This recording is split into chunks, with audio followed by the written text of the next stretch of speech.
Today on The Raw Perspective, metaphysical and spiritual teacher of over 40 years and astoundingly accurate, world-renowned psychic Antonia Lau. And if you enjoy the show today, please like, subscribe, and ring that bell for more inspirational episodes.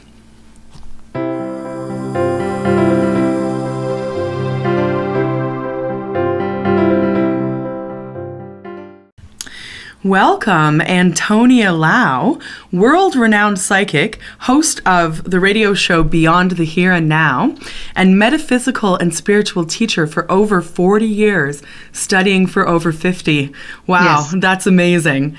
How are you doing today? I'm doing well. Thank you for having me, Monique. Beautiful. Thank you for being on the show. So, what kind of projects do you have on the go? I can only imagine with a list of credentials like this, it's something really amazing. You said what kind of projects? Was that Yeah, what kind of projects have you got on the go right now? Oh, my goodness. Every day is research. Okay, first of all, the deep research that I go through for the earth changes or the major earth changes that people just tend not to pay attention to. It's just kind of Mother Earth birthing new change. And it also filters or allows us to filter and breathe new change into ourselves spiritually, mentally, and physically. But, it's kind of kept behind the scenes because I think it would be too perhaps frightening for people. But they need to learn to be calm and to realize this is a beautiful, natural, normal process for Earth and for humankind. And we've been through this lots of times. So that's part of the work, and that research is over several different ways, geologically as well as through the events around the world. But I also am guided. I am guided to the work. I actually hear and see a person's guide/guardian angel, okay, because I'm a hard and fast skeptic. I like a lot of proof. So it's someone's life or our lives we're dealing with or society-wise. And it's important that we keep that focus. They do know everything. Humans just think they do. So I like to keep that connection of being guided to material. So I'll go through copious amounts of additional material on all those metaphysical, spiritual, and mental subject matters as well. In the meantime, working on dealing with my clients and my personal consultations, as well as keeping the show up and promoting and marketing that, and doing other businesses that deal with the preparation for the major changes as well. So, it's a full day for me. I don't know, but when you're self-employed, that's the way it has to be. And I've been self-employed for since the 80s, so it's been a while for me. Incredible. So an entrepreneur as well. So in order to receive this information and to prepare yourself for all the studying that you're doing, do you have any sort of like a morning ritual or something to get yourself into the right state of mind to be ready for that? Both night and morning. Before I go to sleep, this has been for many, many years, people don't understand the importance of meditation. Prayer is when we complain to God or beg God for something, but normally people don't hear. But we get, ready in the morning and take a shower and stuff, but we don't listen to the divine universe. Right. So at night, I always ask prior to sleep, please teach me what I need to know.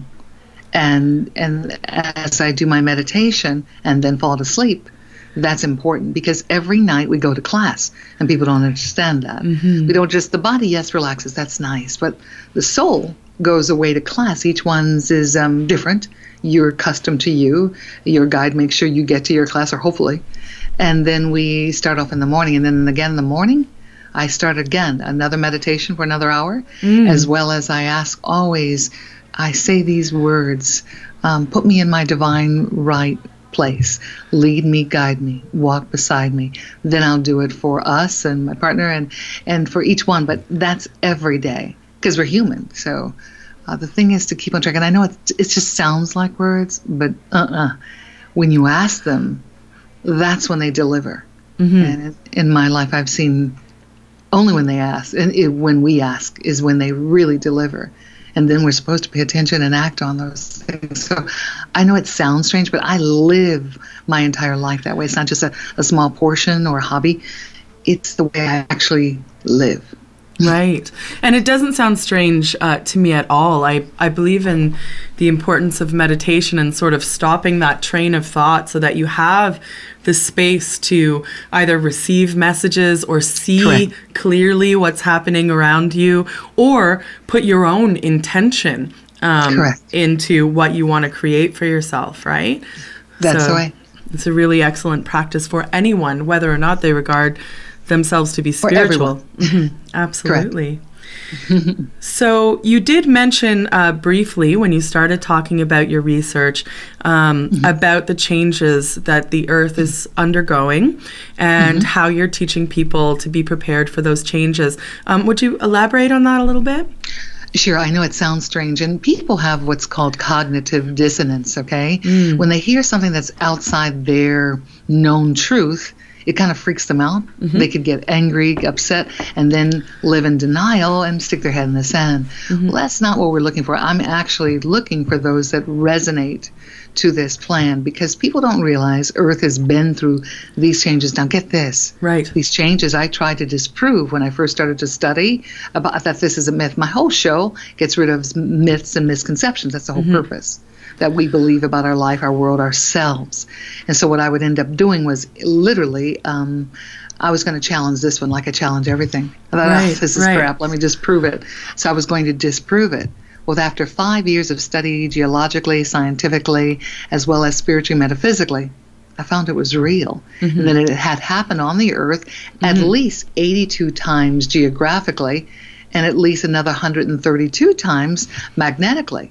Okay. And that's why people, it is outside our known history.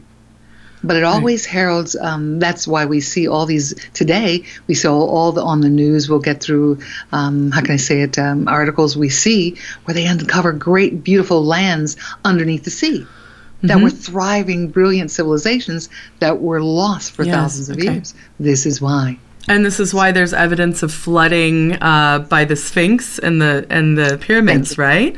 And actually, people don't realize that the Nile actually used to go the opposite direction. Scientists have now realized what everybody that I had studied long ago, scientists are confirming every week.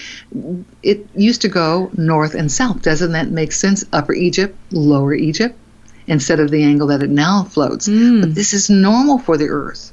So I always like to say she's, turning over in bed, whether humans like it or not, whether we're here or not. It's part of growth. So trials are not to punish us. Trials are to awaken us, as Paramahansa Yogananda says, so to speak. But it's important. And so people don't realize this is a beautiful time. So how can I say it? The powers that be, I like to say, don't want the population to know. Right. Because they want to excel and, how can I say it, surpass us. Okay. And make sure we're not ready, and they are. Right. So they've builded themselves tons of, protection and not told the public. And this is all confirmed. I'm not into, I won't say a belief on my show as well as my life or a theory. I'm not into that. We don't have time because we're human and we've got to get back. We're like way off base. So I make sure that the information before I espouse it on the air, an interview, or that I say, my work is real, not a belief, not a theory. Okay. Wow. And would you say that what's happening is contributing to the strange weather patterns that we are seeing, like this extremely extended winter that we just experienced? Is that a part of it? Actually, this was one of the mildest winters, but it just flipped up. And what happens is when she's getting ready to tip on her axis, even geographically, she will go in this tipping motion or rocking back and forth, which is what you see she's doing. So it's warm and then freezing. Okay. Warm, and every season I've watched for many, many years now that she has a hard time, and it gets slower and slower every time she turns on her axes. So what happens is every time it's spring, she gets a little stuck, and which is what we found at March 20th. Here it is in April still, that chill and cold, and now it's gone back to the point. She's rested a little bit. But these floods and then the earth changes, and then people will say, well, they have HARP and all that. Yeah. What they try to do is invent, the scientists try to invent things to control Mother Nature. But Mother Nature has shown throughout the 4.5 billion year history that she is in charge and large and in charge, and they will not be able to control these factors. But I love how Mother Nature does it in areas that are more than likely going to have major upheaval. She says, okay, flood, okay, drought, okay, get out of here. She's giving people nice, long, lengthy little times to get out, but they're like, oh no, we got an iPhone to buy. So yeah, people are less and less aware of what's actually happening around us these days, and some of that may be intentional for Correct. sure. It is. So speaking of the power of Mother Nature, particularly speaking of the mother, yes, do you feel that at this time in our history, the divine feminine is sort of rising up? Do you feel a movement toward more that? than feel it? For 2,500 years, women have been suppressed on the planet. Okay. Only the last 2,500. That's about to change. So 2,500 years ago, apparently men got frightened because women had this intuitive knowledge that they were pulling in. They could bear children. They seemingly could out of nowhere, right? They were like, what the heck? So they thought that they needed to suppress it out of fear. It's just coming into a time now that men will realize there's no fear needed. There's no need to push or suppress her. And then they're equal parts, both different, thank goodness. Both male and female energies are different, but she will now come to her own. And you see it now, Monique, I notice with the creativity of woman. She'll still do her makeup, her hair, or her clothes, or her creative artistry in her home, or her work, like you do as a beautiful painter. She always has her beautiful creativity. Well, men are just like, okay, we've got to carve out this, got to stamp off this, got to build this. They have a different energy. And you see Mother Nature is being creative with the earth right now. But this will be respected. And so it's a very short period now when women and men will be respected, as we all have should have been respected all this time. Right. So on the level with one another, neither one nor the other dominant over the other. Just for the last 2,500 years, it was this way. In fact, there's been no war when a woman has been in charge. Right. It's a male, I got to conquer. I got to go do this kind of a need. And that is going to, this new evolutionary phase of Earth and humankind raising their vibratory rate at this time. So we don't need that on this planet any longer. I know that. So it's nice to see. It's nice to see. No, you go ahead. No, I was saying it's nice to see people awakening and enjoying embracing their femininity, and men too have to. There's a feminine side inside each, there's a male side in each, but they're trying to embrace theirs as well. So it's nice to see it, but now I want them to understand and recognize and revere Mother Earth too. She gives us everything we need. She nurtures us first and foremost, and we haven't quite nurtured her back the same way. So do you think that there's hope for a positive future on Earth? Because I know that, definitely. That's what it's all for. You got to clean off the old garbage. Every great civilization falls into ruin, and a new one is builded. That's just a normal process of change. Right. The only thing constant is change. So the souls that are coming, that are opening, those that choose, because it's free will on the planet, to open to this higher vibratory energy of caring for one another, are planting these new seeds of thoughts, ideologies, and attitudes for generations. So I'm excited about this. Yeah. For generations, we'll never see the world like this again. So you see this kind of ugly stuff coming up to our faces and our knowledge. Right. So we will never allow it to happen again. Exactly. In our world, our governments, our thinking, our attitudes. So we won't carry it through. It won't work in that new dimensional vibratory rate. Right. I feel like we are experiencing a lot of extreme contrast with the Trump administration and everything like that. It's wow, that is about as extreme as I ever imagined it could be. In fact, I said to my sister, if Trump gets elected, I will eat a sock. I was totally sure that I wouldn't have to eat a sock, and I actually didn't eat the sock because I couldn't. But that's how I felt about that. I just thought it was the silliest thing ever. I thought it was a ploy to get more people to vote for Hillary. Like, I just couldn't even understand that it could possibly be true, you know?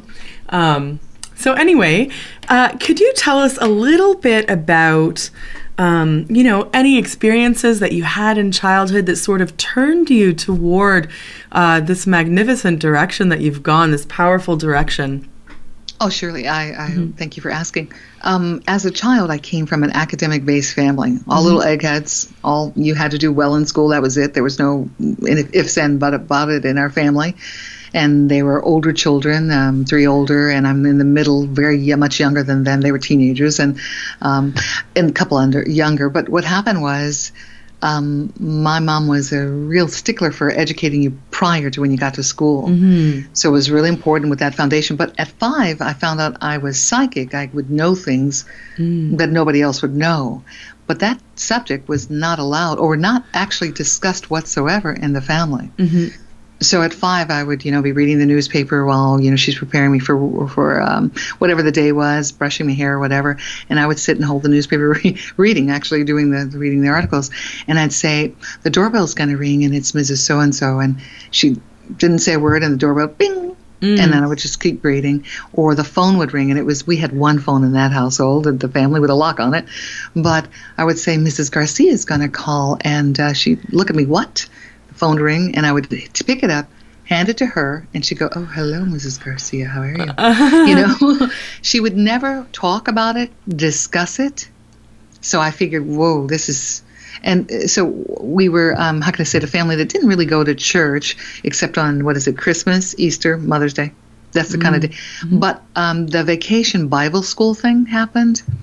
And that was a great way to get the kids out for 2 weeks. And so we would go. And for the first time at 5, the teacher in my little 5-year-old class taught us this song called Jesus Loves You. And I went, Jesus loves me? I was so in shock. I sang with this little opera lady voice. Yeah. And she young lady, would you please sing it at the end of for the whole group? And so I had to sing it for all the class. So I went up there with no fear. And I was singing this with all my heart because I thought, Jesus loves me. Oh, my God, for the first time. Oh, wow. And the reason why is because that also wasn't a word that was mentioned in our household. Oh. So it was work. My mom did 2 or 3 jobs, and everybody was into their academia. We had to do well in school, and we had rules and structure, very strict. And the only way I learned about love was from my grandma, who visited on holidays, or I got to stay with on my holidays. She chose me. I was her favorite child. But at 5, I would go, if I got to stay at Grandma's house, I would go pack a little lunch, say, Grandma, I'm going to go and take a walk in the woods. I'd walk out in the woods at 5, go as far as I could to get tired, sit down, eat my lunch, and then fall asleep in the woods, under a tree, by a tree, didn't matter, and then wake up and walk home again. This was my normal thing when I was at Grandma's, little vacation home. So it was amazing, but I believe when I heard that song, I thought, God would not give a little girl this kind of a gift for nothing. I knew it needed to be, it was for the benefit of mankind and only to be learned from the right sources, never the wrong, even at 5. So nobody would discuss it. By 9, I started pulling my library card out because we all had them. And I was pulling adult books off the shelf on the subject matter, and I'm a copious reader. So I would read a book a week, and I would take adult books on parapsychology and metaphysical science and esoteric at 9, and it has not stopped. We must never stop the learning. And I would compare the material, see if it was confirmed, and I wanted the confirmation, so I can't just read it out of a book. So by my, adulthood, I started to realized that the family structure that I had chosen to be in, again, is not to punish. It's to grow and utilize those spiritual tools throughout the worst adversity. We're supposed to forgive those that didn't know better. But we choose our family structure before we're born, no mistake. Right. So it was wonderful. And there's only one to a family that's usually aware. One. They're supposed to inspire the rest to be open to their own awareness. So like I said, got great grades and did all that stuff, graduated early and all that good stuff. But the point was that one day at 5, when I realized someone else, Jesus, in fact, loved me, I thought, oh my God, made me so happy. No, it sounds strange, but I wanted to be a nun at 10. Actually, gave myself in service at my church at 10. Nobody, because I thought, you want to serve God? I thought, I'm up and the only one there in the audience. And then I joined the choir, loved it. But at 13, I had that serious conversation with my mom about becoming I thought that's where you give the gift. This is a divine gift, God-given gift. This is where it should go. And she gave me a long, harsh lecture for about an hour about not doing that. Thank you. Mm-hmm. But I'm glad she did. But it has never stopped. And then I would study and found that this is actually what I promised the divine universe to do this lifetime, to use my spiritual awareness and knowledge from this and many other lives for the benefit of the souls in this lifetime that choose to resonate or want to learn or study. Amazing. Wow.